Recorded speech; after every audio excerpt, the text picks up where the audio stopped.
to get your undivided attention. And I'd like to focus that attention towards the gentleman that's standing directly in the back of the bride group. And that would be the best man. So ladies and gentlemen, without further ado, let's give it up for the best man and the brother of you, Mr. Joe.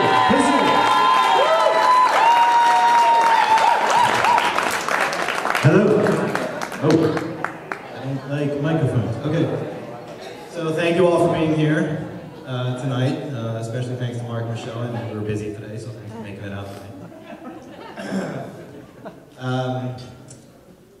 Skip that joke. I don't know how the odds fell in my favor for this best man gig. Maybe I was just born into it.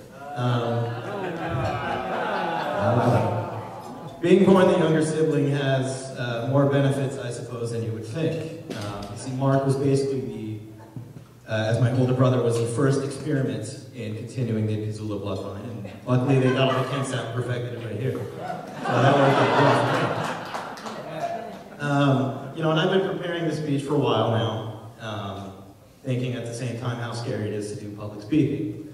It's pretty scary. It's one of the fears that I have, as I'm sure you share that as well. Other fears that you might have, like me, are heights, spiders, wicker baskets, forks, Abraham Lincoln's beard, and spiders. Spiders are pretty scary. But one of the unspoken fears that I'd like to talk about for a little bit is this fear of love that we may or may not have. Love can be a scary thing. We all know this, or will come to know this, or we remember this. It requires great sacrifice and courage, a test of will and strength, and appreciation sometimes for chocolates and flowers. And above all, love requires patience. And no one is more patient than my brother Mark. If you know him, you know this to be mostly true. And you may think I'm kidding, and I may think that too sometimes, because as a little kid, I was a pest to Mark, a thorn in his side, if you will. I followed him around, I followed his friends around, I wanted to be one of his friends. I followed them when they played games, when they, acted out Indiana Jones in the basement, and even when they played sports. The Pizzulas, I don't know if you know this, are known for our incredible basketball skills. It's the short legs. We're built for speed. It's go fast. And when Mark started watching rated R movies, I would watch them too, despite the fact that I preferred then, as now, Land Before Time over Pulp Fiction. Yeah, you do too, Mark. Don't lie. It's a good movie. It's a good movie. See, Mark is the kind of guy you look up to. I always look up to him. He's comfortable in the spotlight. He's resilient when he tumbles downstairs. He is a dedicated celebrator when it comes in the need for a good time. And his bowel skills are incredible. Oh, wait. Sorry. That's vowel skills. Mark, your handwriting is terrible at this. It still feels odd up here because I don't feel like the best man. Because to me, Mark is the better man. Especially when it comes to holding his bladder. Family vacations, I would always be the one to raise my hand and say, hey, can we take this up? And Mark would say, why? There's no reason. But this applies tonight, as Mark mentioned earlier, because Mark met Michelle at work. On his trips to the bathroom, again and again, passing by Michelle over and over.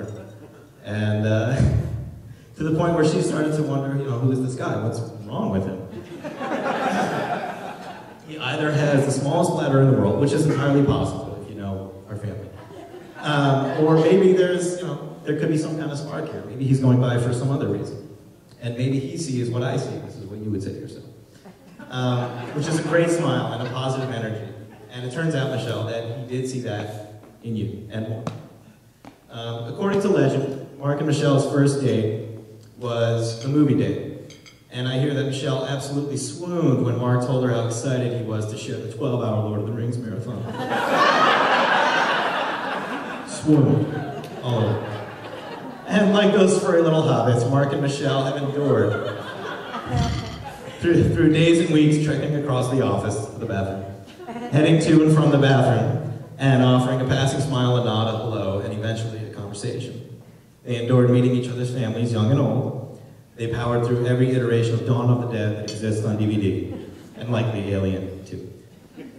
Now, the two of you will cuddle on the couch together, hold hands, and walk in step with each other, and it warms my heart, it's probably everyone else in this room, to know that you two will have each other for a good long while. Sharing a couch through movies, good and bad, through arguments and disagreements, through happiness and love, you will share everything together. Every time I look over at you now, I can feel those micro changes in air density.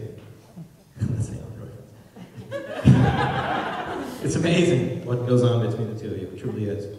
As I said earlier, Mark is the better man in the room tonight, Michelle the better woman, and it's very fitting because the better of us have the dedication and determination to be good to each other, to love each other and to not stop trying to be the best for each other. In the end, the love that is given and taken is worthless if there is not also love that is shared. And I admire you and I applaud you. I love you both very much. And to paraphrase Alien, Dallas, get out of there. Oh, sorry. What I was trying to say is, like the xenomorph in Alien, your love has a great defense mechanism. You have each other to share it with. Cheers to you.